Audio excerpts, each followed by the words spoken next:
The CJ Moneyway Show. Olaolu, Ogunyemi. Yeah. Welcome to the CJ Moneyway Show, where faith, focus, and leadership collide. Today's guest is a builder of men and a protector of legacy. Olaolu, Ogunyemi is a United States Marine officer, award-winning author, leadership mentor, and the founder of Parent-Child Connect.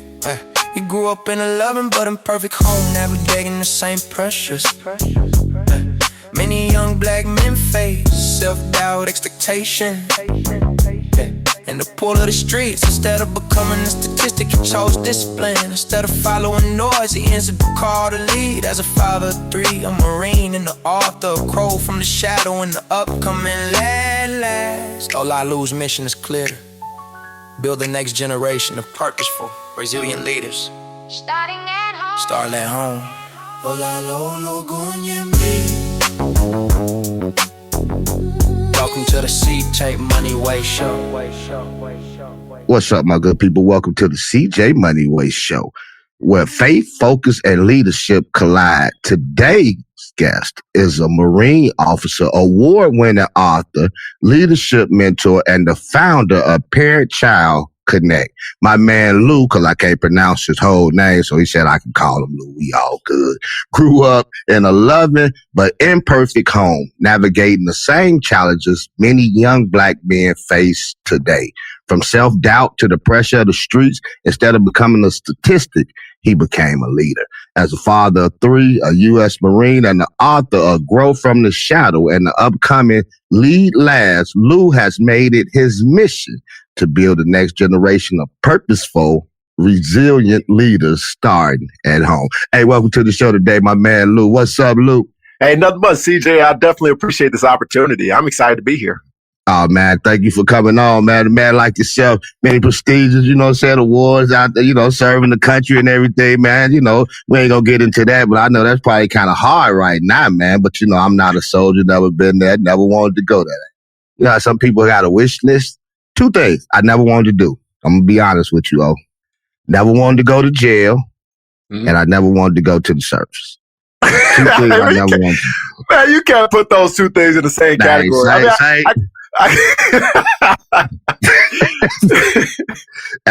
Hey, Lou, I've been honest with you from the jump since we started in the grade school, man. Those are two things that I never wanted to do. I'm straight up. Whether I can put them in the same box or not, they in there. No, I definitely understand. Hey, we gotta respect that, man. It's not for everybody. We especially not the Marine Corps. It's a special breed of people that join the Marine Corps. So yeah, I definitely wouldn't wish that on everybody. Yeah, man. You talk about sending me to some front line. What? I'm finna go AWOL. They finna court martial me, man. Hey, nah, that ain't finna happen. Not the kid. So let me ask you, man, the turning point, man. What moment in your life made you realize you were called to lead differently? Not just for yourself, but for the next generation. Yeah, so the moment for me is probably like a string of moments. And I would say it's because my dad and both my parents, but my dad especially, just never gave up on me. In some respects, he probably should have, because he was one of those that always just trying to coach me through things. And man, I was just hard-headed, you know what I mean? And that's just who I was, right? And so I would say really the turning point for me is just noticing that man never gave up. And as a father myself, I could see how challenging it can get, with life going on, with work and all these other things, these other pressures of life. I could see how challenging it gets. And it was just good to see that him in our area, he never gave up and he stayed there with us. Yeah, I feel you on that, man. Growing up in a two-parent household myself, you hear the things that your father say, but then as they say, I was like you, go into one ear and out the other. But then when you get older, like I tell my son, my oldest boy, he's 29. He got a baby now.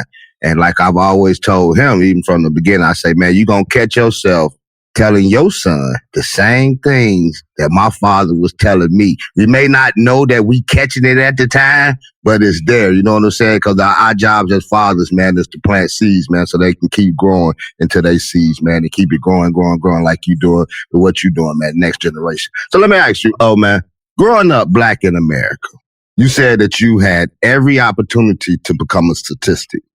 What protected you, and where did the leadership spark begin, as you were talking about with your father?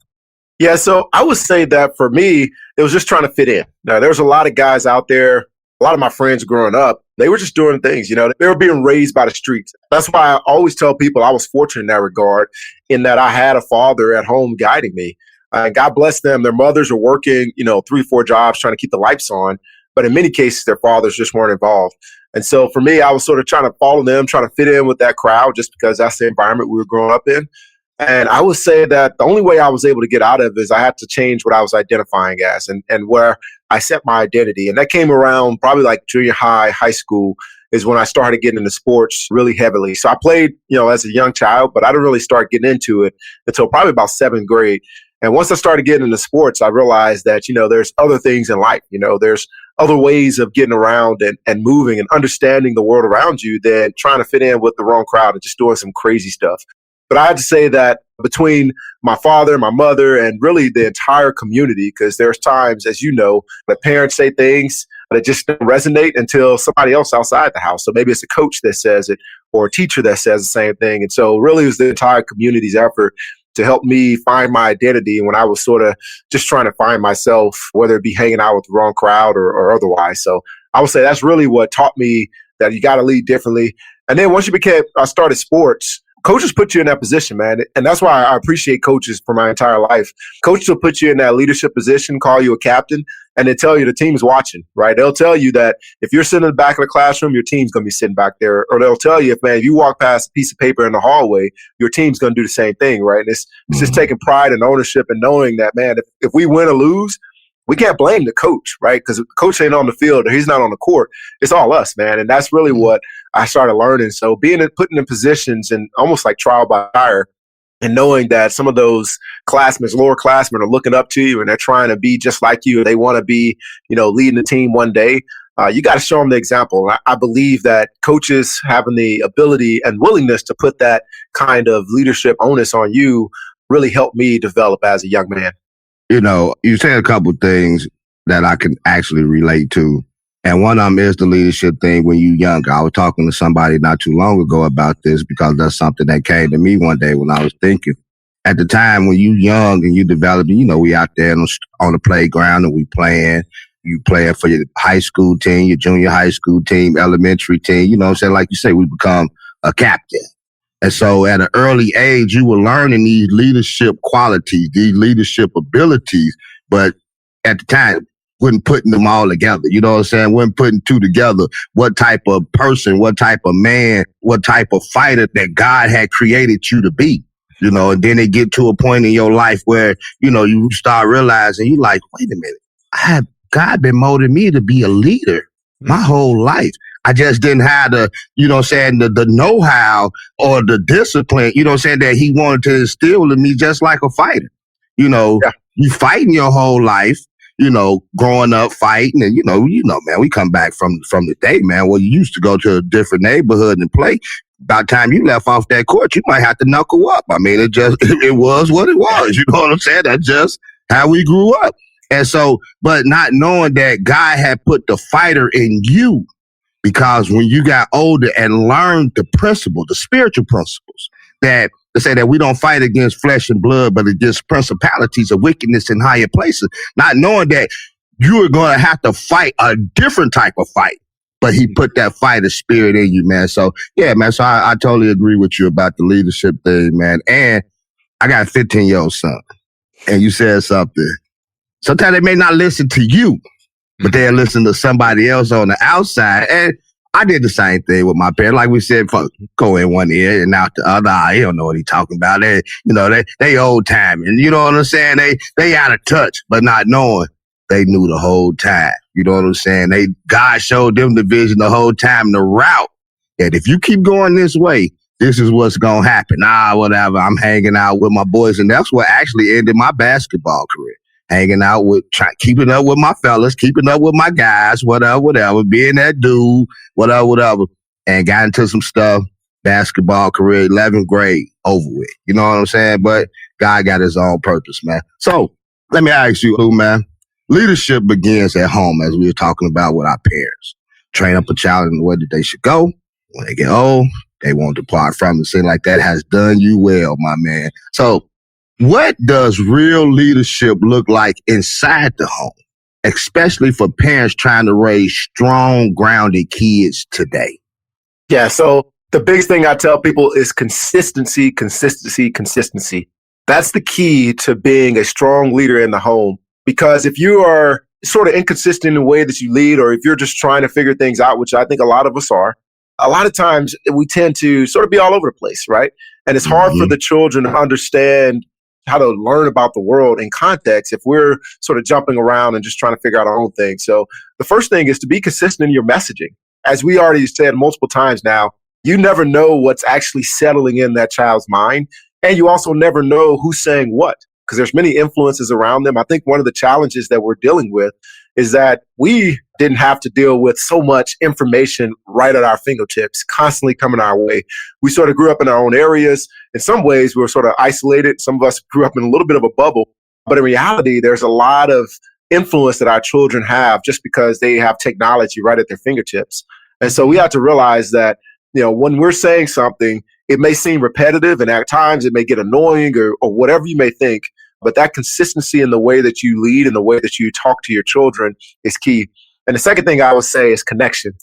So the way we have to start viewing things, instead of viewing it the way that we may have grown up. So we grew up in a time to where you do wrong, you get punished for it, right? And that's just how it is, right? You have to know there's consequence to your action. And I believe that there's some health in that, but there's also the idea of understanding that you've got to maintain that connection with your child. And that's one of the biggest lessons in leadership that I learned is it's all about establishing and maintaining connection with that child. That doesn't mean be soft. I think that's where sometimes we start talking connection. We talk about empathy and emotional intelligence and all these things. It seems like I'm talking about becoming softer or kinder or gentler generation, as I told people who told me before. But in reality, what I'm saying is you just have to learn how to persuade or influence that child without maybe sending them away and disconnecting from them, because there's so much more influence now. I mean, we were influenced as children, as we both just said that, but there's even more influence today that they can have that same bad influence that we had, that we at least had to go down the street to get. They have it right in their bedrooms, in their libraries, in their schoolrooms. They can get it at a drop of a dime. So we just have to recognize that. And in that disconnect, there can be somebody coming in there to influence them if you're not paying attention. So those are really the biggest things, consistency in our messaging and the way that we show ourselves and demonstrate our example. And then connection, making sure that we're spending time with our children and getting to know them on a human level and leading them through life. With you saying that, I was talking to somebody not too long ago, and I was talking to a friend at work. I say, nowadays, if I had plenty practice with this, because I got kids on the outside, but I got my youngest boy, he's 15. And I say, sometimes I do things on purpose, with his mother, just to show him different type of stuff. I call it the Mr. Miyagi effect. You know what I'm saying? You showing them stuff, but they don't know what you're showing them. You know what I'm saying? I'm trying to show you things, how to treat a lady. You know what I'm saying? Then a lot of times, too, I'm going to be real with you. Sometimes when his mother say something or whatever, I say something back to let him know, too. Compromise, but don't get pushed over. You know what I'm saying? You compromise, but don't get pushed over. Stand on your 10 toes, because a lot of brothers nowadays getting pushed over. You said something earlier to the fact, because in this generation, they built differently. You know what I'm saying? Like you say, they can go into a cocoon, a bubble, you know what I'm saying, a disconnect, been through that. So one thing I found out with my little boy, because we both into sports, so we talk about sports and this and that. And so we got our little own thing. We clap hands, slap hands, whatever, get that. And then so I started giving him a hug. I started giving him a hug with it, whatever. Because like you say, I knew my father loved me, but it was a different type of, they had different type of ways and effects to show you that they love you. It wasn't, I'm going to give you a hug today, son. You 15-year-old, I'm going to give you a hug today and kiss you, give you a kiss on the forehead, son. Nah, it wasn't none of that. So I did that, right? I started doing that. So it started becoming routine, right? And so this what got me to let me know that he really embraced that. He had a basketball game, okay? So after the basketball game and whatever, dapped him up, and I'm thinking because he in front of his friends, we in the crowd, he ain't coming in for the hug. And so I just dapped him up. But then he came in for the hug, and it made me realize, like, you know what? this is what he wants. This is what, you know what I'm saying, he desires. And so I had to get that to him. So as men, like you were saying, we have to identify how we can get into that role to have a connection with our kids because we think differently. You know what I'm saying? I'm grown. I don't think like a kid. You know what I'm saying? I mean, that's just bottom line. I don't think like a kid, but I do have to know how to connect with you. He watching YouTube. I sit in there and watch because I want to know what you watching. You know what I'm saying? I want to know, like you were saying, I want to know who influencing you. I know, man. This is your time, man. I know. I love no. That's key. Connect, man.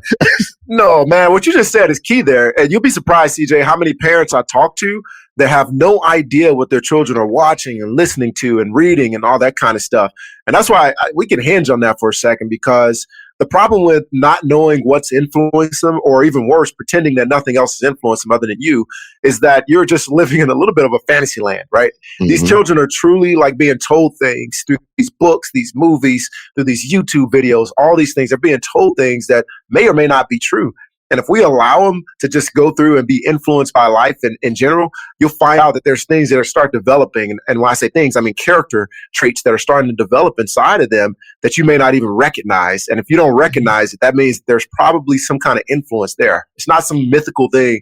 I think I was talking to somebody one day and it almost seemed like they were just chalking it up to, yeah, there's some out there. It's just the society, man. It's just this. I'm like, what? Well, what do your children read? Well, I don't know. They're teenage now. Don't worry about it. Okay, what do they watch? Yeah, and I just let them do that thing. Well, you got to be engaged. You got to get into their space. I always tell people, get in their space and understand like what they're doing. Sometimes I think their parents think that that's just an invasion of privacy and all this other stuff. Listen, that is your role as a parent, right? Yeah. Your role in connecting with them as an adult and as a parent is to get into their space. And in most cases, the house that you pay the bills for. Right. And so those are the things that you have to recognize. In order for you to know them and truly get to understand how they perceive the world, you got to get into their space and listen to and understand what's influencing them. That's a perfect point, CJ. I mean, straight up, like when I grew up, I couldn't close the door, Lou. I couldn't close the door. My door had to stay open. Now, my brother, on the other hand, who's 6.5 years younger than me, by the time he came up, parents don't come with a manuscript. You learn as you go. You know what I'm saying? And your parents couldn't treat you like their parents treated them. Things are different. You know what I'm saying? Situations, DNAs are different. You know what I'm saying? You not your mama. Daddy not his daddy. Y'all got y'all own, you know what I'm saying, things. So they going to treat you different. Although we try to, my mom and daddy been married for 30 years. That don't mean that you going to be married for 30 years. Your mama ain't him. And you ain't your mama. You know what I'm saying? Right. Things are different. And so I'm just being straight up. And so, but I say that to say, like, my little boy, he closed his door. You know, we don't trip on that. He closed the door. Sometimes, he in there. He be so quiet or whatever, but he on the phone playing a game with his kid, my friends or whatever. They all got to be on the phone together. That's something new. But I walk in on them. Like you say, I'm going to invade your space. I walk in on them. I ain't got to knock on no doors for the house that me and your mama pay for. You know what I'm saying? I just walk in on them. At any time, you know what I'm saying? At any time, just see what he doing. And I sit there and watch him play the game. He playing football or basketball. I sit there and watch it for a minute. Like, I used to play with him, but, we be so busy now. I got my own thing going on. I ain't got time to play PlayStation all day. You know what I'm saying? We grew up on that. And you can lose yourself in it. You know what I'm saying? You can lose yourself in it. But I say this too, to that parent that you were talking about, or to the parents that you were talking about. How is it that we don't think that our kids can get influenced by certain things out there when spouses can be influenced by things that's out there? I've heard so many times, doing a compromise. I compromise with my wife on date night, so I start watching the reality shows with her. You know what I'm saying? Housewives of Atlanta and Miami hip hop. You know what I'm saying? Things like that. And man, if you don't know where this is coming from, your old lady start acting a fool and start talking crazy and this and that, whatever. That's exactly where it can come from. So if your wife or your husband can be influenced by TV and the things that's going on and things that they say, how can you think that your kids, who are a sponge, cannot be influenced? So that's one to grow on. Everybody take that for what it is. So speaking about parenting, let me ask you this, Lou. Parent-child connect. What inspired Parent-Child Connect, and what do you want families to walk away with when they use your tools? Yeah, so you already started hitting on it because no child comes with a manual. So I graduated from college, and I always tell people this. It's a very transparent part of my story. I was married with a 3-year-old when I graduated from college at the age of 22. And so, man, I was completely lost when it came to parenting. I didn't know much about it. I knew what my parents did, but I also knew that, here I am with a girl, and I had no idea. I thought I was going to have all boys, quite honestly, because my dad had 4 boys and 2 older girls, but 4 boys lined up. So I'm like, all right, boys just running our family, right? And then God blessed me with 2. So that just shows you 2 girls and then 1 boy in between. But yeah, the way I looked at it is like, man, I need to find a way to connect with her. I started off, just trying to be a present dad. And that was my thing. I was like, I'm going to be there. And so I was a dad that's in Chuck E. Cheese, in the ball, getting stuck in the ball pit and stuff like that. I injured my back trying to do a back bridge, walking down a tree. It was pretty bad, but it was hilarious at the same time. But that was just my thing. I wanted to be present and involved in her life as much as possible. But then I also realized that there's, number one, the need to find a shared resources as we started talking about. And number 2, I had 2 other children now that I had to learn to connect with. So I started writing a book. And in this book, it was just going to be an idea for me and my kids to sit down with. It was just supposed to be something that we're going to enjoy together. It's our way of connecting. And then I had this idea. I was like, man, there's other dads out there, especially young dads from my area, who need those same resources that I have, that I was talking about. And so I decided to write a book, publish a book using Amazon Kindle Direct program. And then it just started ballooning from there. So I decided to publish 2 more as a part of the Parent Child Connect series. And really, Parent Child Connect is all about providing resources for parents, teachers, mentors, and caregivers to sit down with children and establish that connection with them. And that's really what it's all about. So the resources include children's books. They include all kinds of downloadable resources. They even include my content partnership with the YouVersion Bible app, where I create Bible plans. And so all these things are developed to help parents and adults in general really raise the next generation of impactful leaders. And it starts with what we've already talked about. It's that connection between the adult and the child and finding ways to influence them. And that's a key point that you made earlier as well, is that influence is not overt. We like to think of influence as somebody jumping on there and telling us, hey, this is the way to think. But in most cases, whether it be the shows or whether it be like Parent Child Connect or anything, we're not telling you exactly what to do and how to do it. We're just giving you an example of ways that you can sit down and create these moments with your child. And that's really what it's all about, is creating those teachable and memorable experiences. It's reading to them stories. And sometimes the stories may go in the direction of a serious conversation. And sometimes it may just be you just having a good time with your child. In all cases, we just want to sit down and have those moments. So that way, when the hard times hit, you already have some form of relationship that you built over time with that child. And that's really what it's all about. I like that, man. Man, we got a lot of things. I had my first child when I was 22, 1996, September 25th, 1996, my oldest boy. The one thing I learned, Lou, man, is this, through my experience having kids and just life in general, is that sometimes you can be present, but not present. Mm-hmm. You know what I'm saying? Like, every situation is different. And so people have to understand that as parents too. You know what I'm saying? Like, if I'm a parent and I got a child, but I'm not living in that household, I can be present, but not be present. Mm-hmm. So those are things that, that falls on us, whatever the type of situation is. And so I'm listening to you say about parent connect. So a lot of times, to connect with your child, you got to know who you are.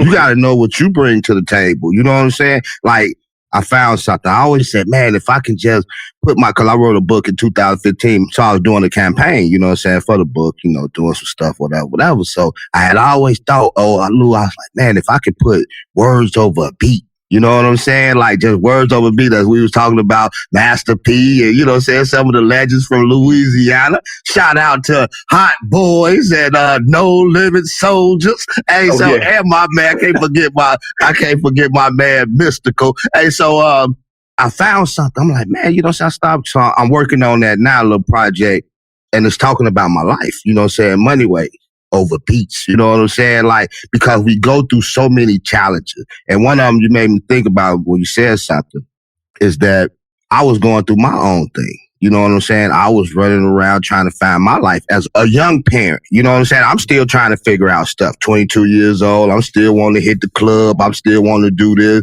Yeah, I see you here, little man. You know what I'm saying? Oh, yeah, drop them off over here. Woo, woo, woo. But I'm still trying to find my foot. And so I said that to say, a lot of times, in order to connect with your kids and in order to be the true influence that you should be, that you're supposed to be, first you have to know who you are. Because if you don't know what type of leader you are, who are you leading?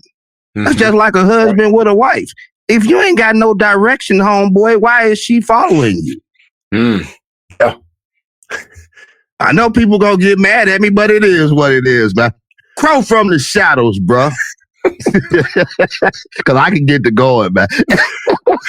No, I love it. I'm telling you, I do, because you're right now. You're preaching, man. Because when you say that, you're talking about getting to know yourself. And I know you said "crow from the shadow," but what you reminded me of is when all the insecurities that we have growing up that we try to lead through.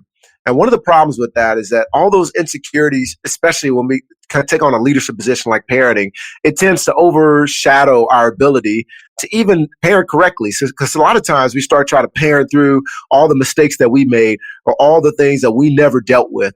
And the biggest thing that you're getting at when you're talking about getting to know yourself is you have to identify the root cause for a lot of those symptoms. So if you're acting out or you're feeling depressed and all these other things that tend to take away from our ability to be present, you need to identify what the root cause is. And a lot of times we just don't do that.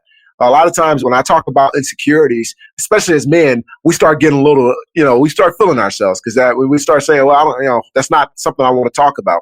There's so many fathers out there that I've talked to. They're like, yeah, I don't want to talk about vulnerabilities. I don't want to talk about insecurities. And really it's because we're so insecure many times in ourselves that we don't even want to try to start working through that.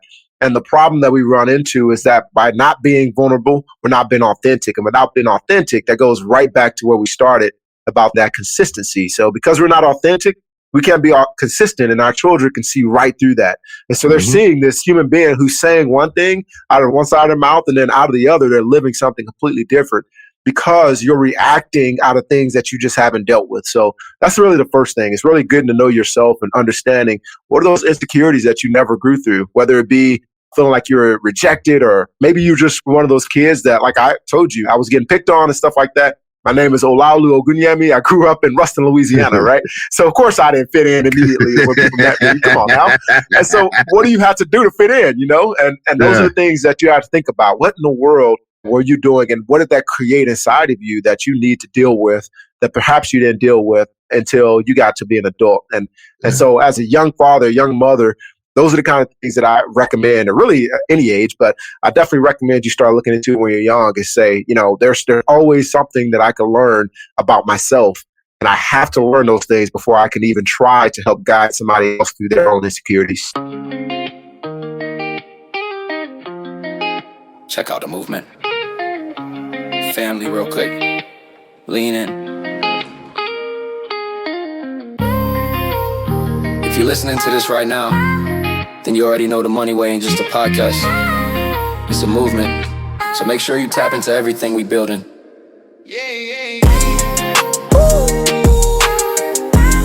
It's a Moneyway moving music. New tracks dropping every week. It's the CJ Moneyway Show. Global ranked, purpose-driven voices. Moneyway mindset. Daily inspiration. Real talk, no fluff. You can find it all right now on Instagram, YouTube, and everywhere you stream. Just search that's the Moneyway. That's where purpose lives. That's where the next level starts. And that's where we leveling up. Together. Now let's get back to the show. I like that, man. Because like you say, kids can see through it and things become a trickle-down effect. Just like the things that you're doing right now, I know the words say that if you follow the Lord, and if I follow that he would, from the third to the fourth generation, I know it's in Deuteronomy, he'll bless you and your children to the third to fourth generation. So it's all about what you putting out there in the atmosphere too. If I only got the streets, bro.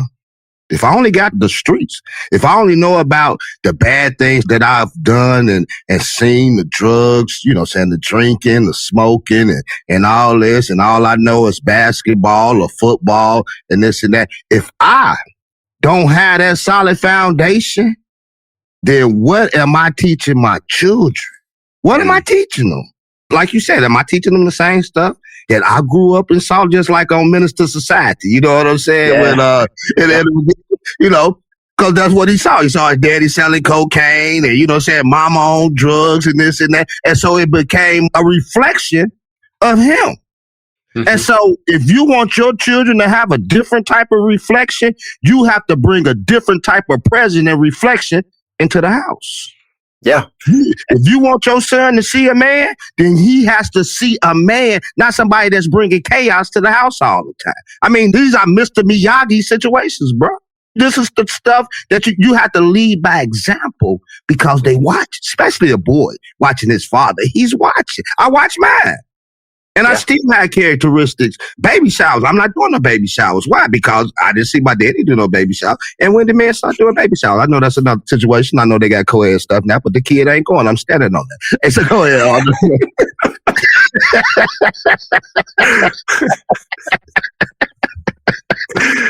That's just me, man. Yeah, I feel you. And you know what's funny is that as you were talking about that, you reminded me of a conversation. I actually wrote an article years ago. It's a conversation about generational curses. Because a lot of times we think about that, especially as we grow up in the church and we understand Christianity. And some of us really don't understand that karma came from Judaism, not really Christianity. But we start talking about generational curses.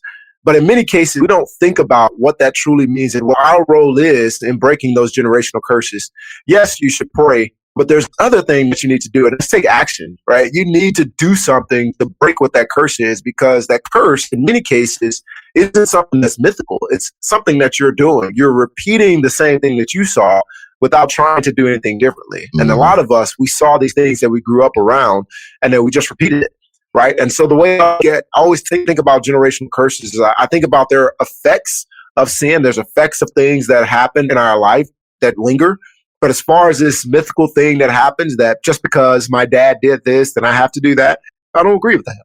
I believe that we have the ability to truly take ownership of our lives, and we could change whatever generational thing is going on. Whatever we learned as children, whatever example was set for us, at some point, we have to face that and say, okay, I'm a grown man, right? Just like you're talking about not going to baby showers, I got to make that decision, right? For myself. If my dad decided he wasn't going to do something, then I need to make that decision for myself to say, either I'm going to do it, or I'm not going to do it. And that's really how we have to start looking at life in general. We have to stop this thing where we just almost like, well, you know, my daddy did it, my daddy's daddy had that problem, and so on and so forth. No. It's your turn now to take ownership of your future generations for years to come and commit to doing what you believe is the right way. So there's no more blaming past generations for all of our things. In fact, we should take the strength of the past generations, whether it be all the way back from slavery and all the resilience and all the positive things they gave us, take those and build upon them. That's what we want to do. We want to take the positive things and say, I'm resilient because, you know, my great was a slave and they made it through and they did all these things. But then we also, you know, want to take on the negatives and say, well, since my dad was a drunk, I had to be a drunk. And those are things that we have to start thinking about, that there are some things that are medical diagnosis and maybe came from genetics, but a lot of things that we cause are most likely things that we have control over. You said something, man, and I'm going to move on after this because this is a conversation that could be, you know what I'm saying? Like, this is a conversation in itself. It's a podcast in itself. You was talking about generations, you know, and you made me think, because breaking the generational curses. Because, see, like, I got a 15-year-old, you know, we talked about, I got 15-year-old, I got 29-year-old, you know, and some in between. And I can raise them to a certain extent, you know what I'm saying, to a certain point. But then once they have kids, you know what I'm saying, then they raising their kids. Because in the generational line, you know, we'll look at Joseph. Joseph was the 11th son that was born from Jacob. It was 10 sons before him, but it was Joseph who was going to be the one to go to Egypt and be the king. So you don't know which one of your kids or who your grandkids, it's generations that you say go back to slavery. It's generations that we may not even see, that God has already ordained to bless. or to move in this direction, in that direction. And so if I can't see it, what is my job right now as the man who can see? Then I have to lay the foundation for my children so they can lay a foundation for their children and their children's children. So it starts with us, man. It starts with us right now, today. If you're listening to this, start right now, today. Lord, open my eyes to see where I should be right now in my life. And so, Crow from the shadows, bro. I love it, man. I love talking to real brothers, man. Yes, sir. Absolutely. Same. Brothers, Same. Man. That's why you got to keep us on track, man. Because you're right. That is a great conversation. Hey, we're going to do this again, man. I'm having a summit this summer. And so I'll be appreciative, man, if you would come on this summit, man, and join the summit this summer. I want to have like 7, 8 brothers, man, and we just chop it off. Not about your titles, not about your books and this and that. Maybe things that led up to where you know what I'm saying, they got you to this point or whatever, but just about life, man. You know what I'm saying? So we can help other brothers, man, and, you know, just talk, man. So that's something I want to do, man. So I'd love to have you back on. Oh, man, I'll reach back out to you at that time, okay? For sure. Yes, sir. Crow from the shadows, man. I got to know about this, man. I really do, because this is an award-winning children's book. So what personal struggle or shadow inspired you to write this award-winning book? Yeah, so it started off what we already started talking about. It's, you know, I have my name in Louisiana, Ruston, Louisiana, didn't necessarily fit in. I had a gap in my mouth. I was overweight as a kid. I had all these things that I felt like were working against me. And quite honestly, I had all these positive influences. And so I knew what I wanted to do. I knew what was the right thing to do. But I also had this thing that I called a shadow. And the reason I call it a shadow, and I didn't define what the shadow is, the book's called Crow from the Shadow, but I never defined what it truly was, because I tell people it's either a person, place, or thing that sort of tells you that you cannot be, or you cannot do, or tell you you're not good enough. So it's really this thing that follows you around everywhere you go, and it dissuades you from achieving what you know you were put on this earth to achieve. And I remember feeling that as a young child, whether for me, as I'm learning from a lot of students that are reading this, for me, it was just, you know, hey, you shouldn't be. Why are you trying to be so smart, man? Why don't you just sort of, you know, people making fun of you for making straight A's, for example. As crazy as that sounds, and I know a lot of people can relate, but I'll make straight A's and people are like, dang, man, you think you're so smart. You'd be a teacher's pet. And so I'll put my hand down. I won't answer the questions. And there was always something that told me that I didn't need to do or didn't need to be who I was. And so that's what the shadow was for me. And so I wrote that from a personal place, really not just for an adult version of Olaolu, but really for people around the world, children around the world. So that way they understand that that inner critic or that inner voice that they hear is a real thing, and it can stop you if you allow it to stop you. And that's really what Crow from the Shadow is all about. It's using a crow, and I know crow is not a likely hero. I did that intentionally. Number one, a crow is one misunderstood animal. It's actually very intelligent, but nobody takes the time to get to know it. And so that means that there's a lot of people that are going to misjudge a crow just because they say it's loud or it's picking through trash and all this kind of thing. So as soon as they see a crow, they're sort of disgusted by it. And I believe that a lot of us can relate to that, of being misjudged and people looking at you and not caring about your personality or your character. They just don't like you, you know, and I think a lot of people can relate to that. Then the second thing is, when I tell people, and I read this book to children, I remind them that every time they see a crow, because in the end, and that's what my shirt says, I determine my own future. In the end, the crow says, only one can determine my future. That one is me. And so what it is reminding people that you have ownership, and you can take ownership of your life, and you can take ownership of the actions that you take. And it's nobody else's job to take care of your own life. It's yours. And so that's what Crow from the Shadow is all about. And I tell people every time they see a crow, remember that I determine my own future. I can make my own decisions. And these are the things that I'm teaching children every time I have the opportunity to get into a classroom and engage with them. But it all started from a very personal place for me. It's learning how to overcome my own shadow and overcome the self-doubt and the inner critic and all these things that were slowing me down, even as an adult, from achieving or pursuing the things that I wanted to pursue. But now, I mean, that's how I end up active duty Marine. And I started off in corporate America. I graduated from Grambling State with a degree in computer information systems. And there were folks that told me I shouldn't go to Grambling State. There were folks that told me I shouldn't join the Marine Corps, and I did that anyway. So once I kept practicing that, it's like, okay, well, I want to do this, and I believe this is a good path for me. the more I practiced that, the more comfortable I got with it. So much so that when I wrote a children's books and I look around at some of the rooms that I'm in for children's books, and people look at me, I've gotten some side eye from people. And one person even asked me, they're like, what in the world would qualify you to write a children's book? That was one question that was asked. Another person asked me, well, are you going to use your real name or you're going to go by a pen name? Right. And what they're telling me is that nobody wants to read a book from a Olaolu, Ogunyemi. They'd much rather a different name. And a lot of people, just being in the room, it's a different, how you say it? I guess a different brand of people. I'll say it that way. But it's different people from the United States Marine turned children's book writer. And the only thing I'm trying to convey to children when I sit down with them is that you have the ability to pursue whatever you want to pursue. So if you want to write, go do it. If you want to be an athlete, go do it. If you want to be an artist, go do it. Whatever you want to do, I'm encouraging them to pursue those dreams and don't allow people or things, where you're from, your name or whatever, to slow you down. I like that, man. You can be what you want to be. Since we on hip hop, that's my man Nas. Yes, sir.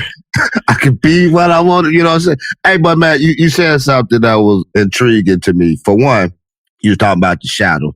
You say you was getting straight A's, this and that. That's where we're going to have to cut this line off, brother, because I wasn't the one in school getting straight A's. I was the one in school getting just the opposite. Okay? That's what we have to draw the line there. You know what I'm saying? We two opposite sides of the field. And, you know what I'm saying, you said something too, like when you say people was asking you, like, what qualified you to be a children's book writer? I mean, what qualifies anybody to be anything that they do? You know what I'm saying? I mean, I was a child before. I have empathy and I want to see people grow. How about that? You know what I'm saying? And I have the tools, the experience to help that, because I got children myself that I'm trying to teach the same lessons that you probably can, apply to your own life. Come on now. So that's just like, well, CJ started a podcast 2 years ago. What qualified him to be a podcaster? I don't know. I just did it. You know what I'm saying, man? I ain't got no degree. You know what I'm saying? I went to college, but I was a fool all through high school, kicking down language as a troublemaker. Tupac. Hey, that's me, man. So, let me ask you this. So did you create this book into a course? No, I haven't created a course. I do have a journal that goes along with it.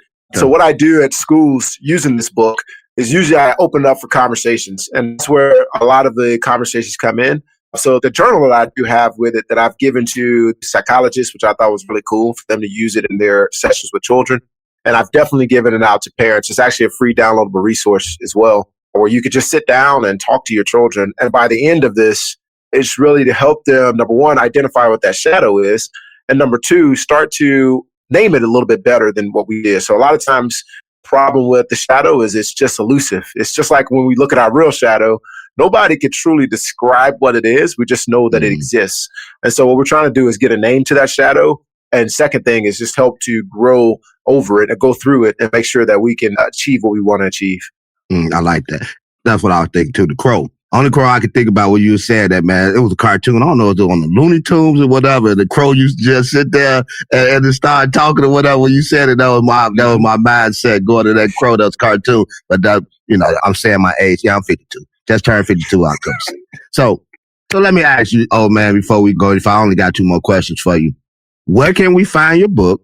Where can we find you on social media, man? Where can we keep in contact with you, man? Yeah, absolutely. So the best way to find me is go to parent-child-connect.com. That's where you'll find all my links to social media. You'll see my first and last name is the best way to find me on social media. But if you can't spell that, parent-child-connect.com is the best way. But you'll find my blog regularly there. Again, I talked about my downloadable resources. My partnership with YouVersion, I've been blessed to have 8 Bible plans through YouVersion and helping celebrate their Global Bible Month, where they're celebrating 1 billion downloads. So best way to reach out to me and contact me. And I love to connect with new folks. Well, you say that. That's you what now? Say that again. YouVersion. YouVersion. Okay.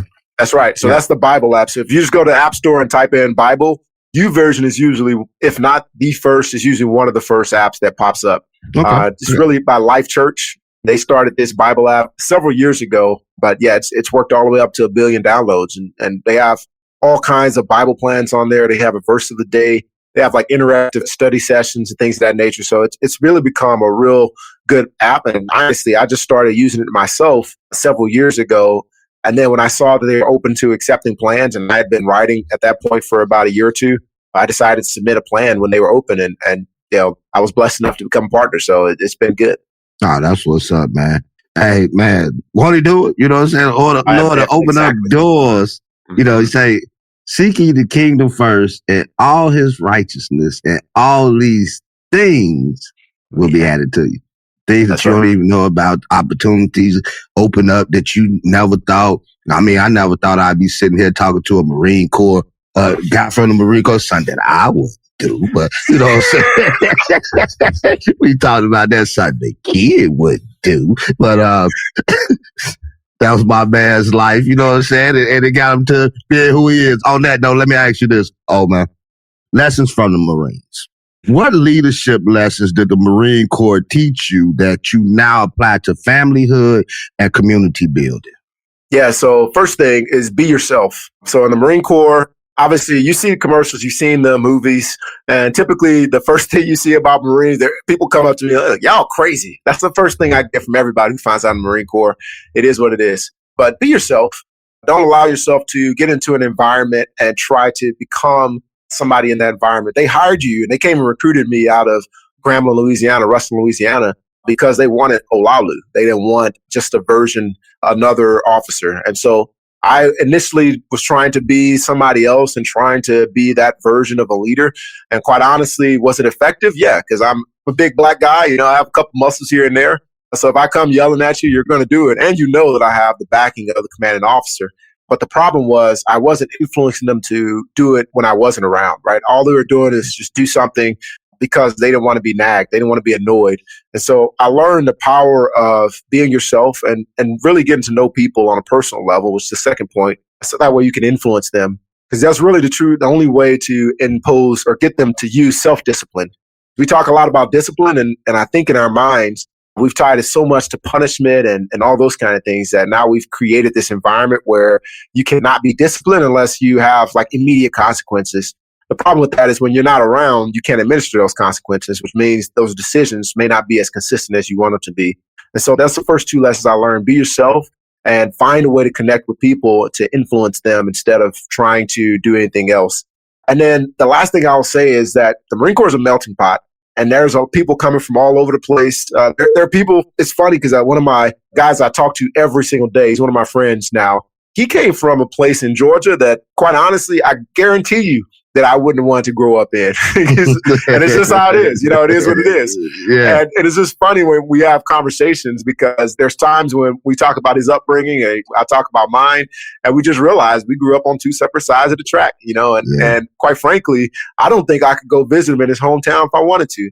But man, it's amazing to see that with all that background, all that experience, we all came to this environment where we have to figure out how to work together. And more importantly, we're in an environment to where we can end up, as you talked about, on the proverbial front lines or out there in harm's way, and we have to rely on each other. So that already told us that we got to put all those differences and things to the side and figure out how to get to know each other on a human level.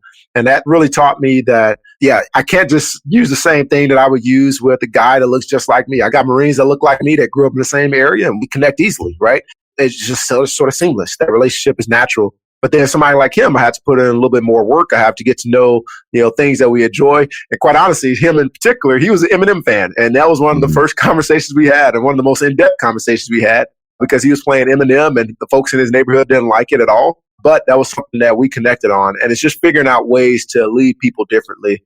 And the way that all translated into home is, number one, as we already talked about, I'm not my dad, and my children are not me.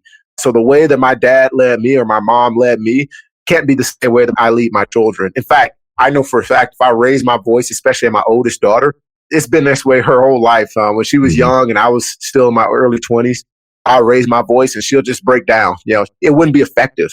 For my parents, they raise their voice at me.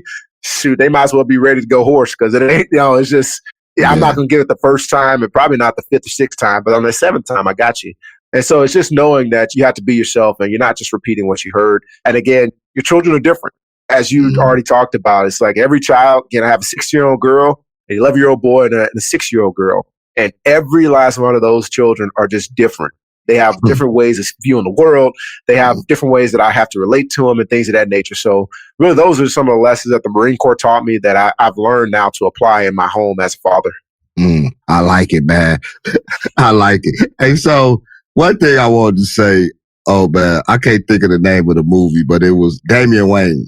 So you telling me, man, you was out there, Major Payne. So you telling me, man, you was Major Payne, man. Hey, listen. Hey, I tell you, when I tell people about that, look, man, we just had the Marine Corps ball for the record, and today actually is the Marine Corps birthday. So happy birthday to all the Marines out there, and happy Veterans Day to all the veterans for tomorrow. But one of the things that I told people is like, before I joined the Marine Corps, the only Marine I knew was Major Payne. And then Gunny Ermey from Full Metal Jacket. So, I mean, if you want to say that, then, hey, guess what? That's what y'all get for letting that dude make that movie. I love Major Payne. That's one of my favorite movies.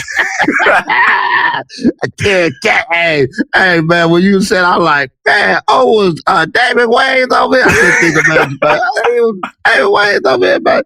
Hey, so, but yeah, man, you know, like you say, different backgrounds, different places, man. You just got to deal with people differently. And like you say, I think, coming from where I come from, I'm just a people person. That's just me. You know what I'm saying? You know, that's something that gets me and my wife through because I'm more personable than she is. And so she knows that. You know what I'm saying? So when we meet people, we talk, that's just who I am. You know what I'm saying? That's just part of my DNA. And so I can relate to people because for one, I've been through some stuff. You know what I'm saying? I've done some stuff. I've been through some stuff. And so unlike parts of the world today, I have empathy because I can sympathize with people. You know what I'm saying? Like people struggle. I'm not here to judge nobody. I'm not here to say, oh, well, you should have did it. How can I say that you should have did this and that when I didn't do that? And then there's the thing too, where, I didn't mean to go here, but this is what it led. Then there's two, and it's something that you did, something that I did, and a lot of us have done over time, but there's still a lot of us that haven't done this. The Bible say this, how can you get the planks out your brother's eyes when you still got specks in your own eyes? So how can I tell you to go do this, that, and the third, and I'm still doing the same thing? I can give you instructions or tell you, oh man, you should be doing this way and that way. But the same thing I'm telling you, I'm not applying it to myself. How can I tell my brother to do something differently than what I'm doing and have it to be effective?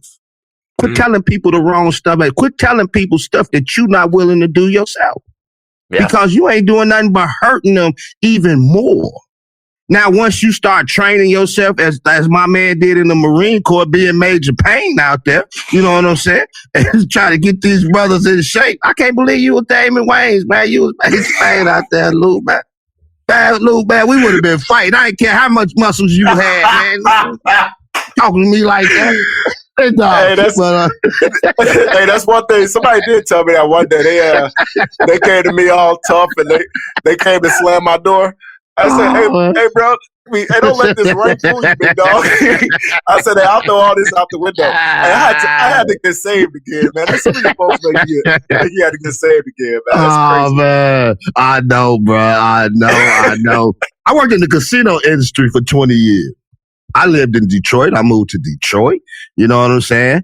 Different breed, bro.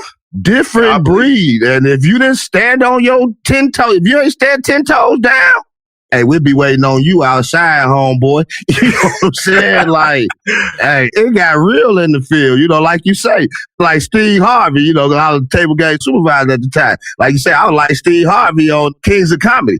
Hey, don't let this suit and tie fool you, homie. You know what I'm saying? Like, because I'm from the projects, and I will get project-ish on your... It's a clean show, so we ain't going to go there. So, man... My last question for you, man, brick by brick closer, man. What's one actionable step our listeners can take this week to lead with more purpose, clarity, and legacy? Absolutely. So I tell everybody to adopt a non-negotiable in your life, and that is find ways to improve your physical, mental, emotional, and spiritual health every single day, at least 10 minutes a day for each of those categories, if you can.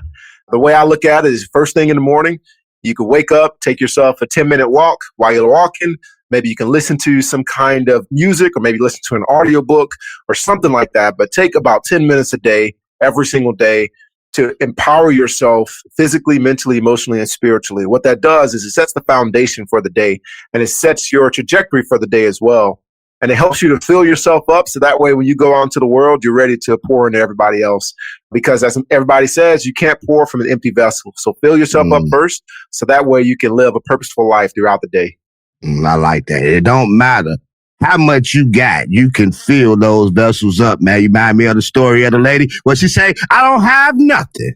Then he told her, he said, well, go out there and get all the vessels that you can. And the Bible say that she went and got all the vessels that she could and started beginning to pour the little oil that she had. And then she got to the point and she told her sons to bring her some more vessels. And they say, well, there is none. And so my point of the story is, if it was more vessels, it would be more oil. God can make a lot out of a little. Hey, that's the CJ Nugget for the day. Hey, oh, man, thank you for pouring into us today, man. Your message.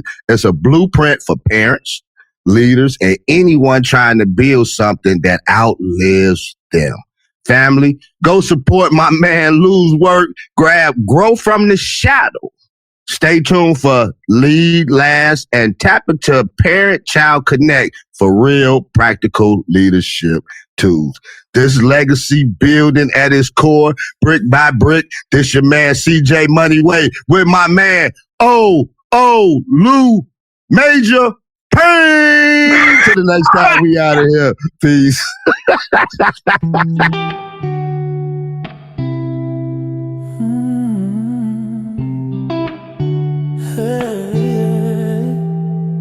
Before you go,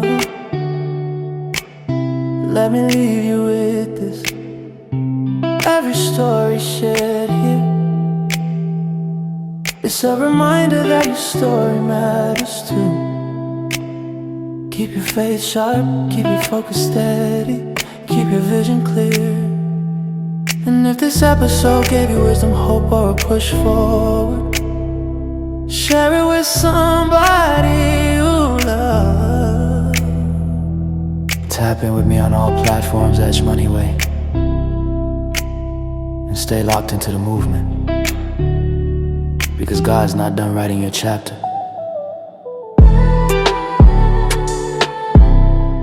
This is the CJ Moneyway Show. Brick by brick.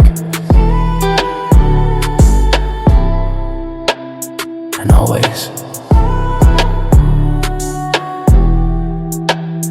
Moneyway. If you like the show, please take a moment to rate, review, and subscribe. It really does help the show to grow. Thank you for listening.